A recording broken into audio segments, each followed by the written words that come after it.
আপনি একটা গুরুত্বপূর্ণ রোল প্লে করেছেন।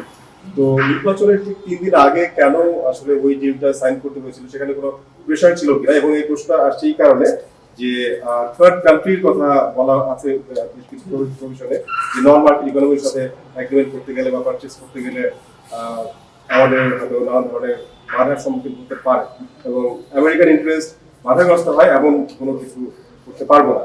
সেই ক্ষেত্রে স্যার এই প্রশ্নটার উত্তর মানে কি হবে? আমরা এর মাঝখানে পড়িনি। আমি প্রথমে একেবারে শুরুতে যখন এই ডিলটা হলো, এই ডিলটা কিন্তু ঠিক 3 দিন আগে শেষ হয়েছে তা নয়। যেটা হয়েছে, আমরা গত বছর 1 বছর আগে ফেব্রুয়ারি 25 সালে প্রথম তাদের কাছে আমাদের বাণিজ্য ঘাটতি নিয়ে আমরা কথা বলি। এই রেসিপ্রোকাল ট্যারিফ আরোপ করা হয় সম্ভবত এপ্রিল মাস, এবং তারপরের থেকে এই আলোচনা শুরু হয়। এপ্রিল থেকে জুলাই টানা আলোচনা চলে, শুধু আমাদের না, আরও অনেক দেশের সঙ্গে। এবং সেই আলোচনার পরে কিন্তু আমরা 20% পেয়েছিলাম, আপনাদের হয়তো খেয়াল আছে। সেই সময় মোটামুটিভাবে এগ্রিমেন্টটা হয়ে গেছিল শুধুমাত্র দুটো বিষয়। একটা হচ্ছে, আমরা তাদেরকে বলেছিলাম যে আমেরিকান কটন দিয়ে তৈরি বা আমেরিকান ম্যানমেড ফাইবার দিয়ে তৈরি যে পোশাক আমরা তাদের কাছে পাঠাবো, সেইখানে আমরা জিরো রেসিপ্রোকাল ট্যারিফ চাই। সেইটা করতে তাদের সময় নিয়েছে, এটা কিন্তু আমাদের স্বার্থ।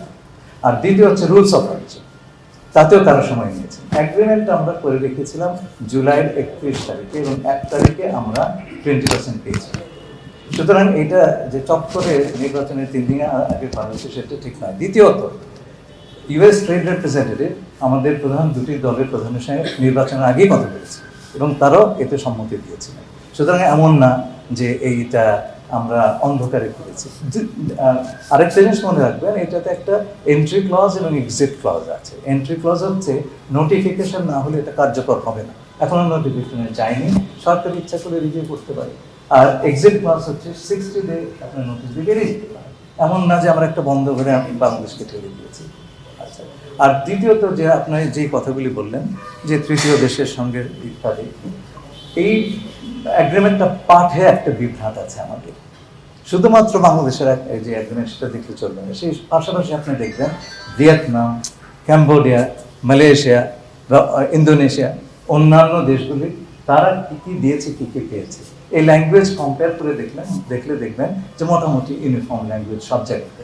এক জায়গাতে আছে, যদি এটাকে বলে বর্ডার মেজার মানে এই না যে বলাগুলি হচ্ছে ইন্টারন্যাশনাল ট্রেডে বর্ডার মেজার হচ্ছে একটা গুড বা সার্ভিস যখন এক বর্ডার এপার থেকে অন্য পারে যায়, তখন আপনি কিছু মেজার নিতে পারেন, ট্যারিফ কিংবা আপনার ধরেন টেকনিক্যাল স্ট্যান্ডার্ডস।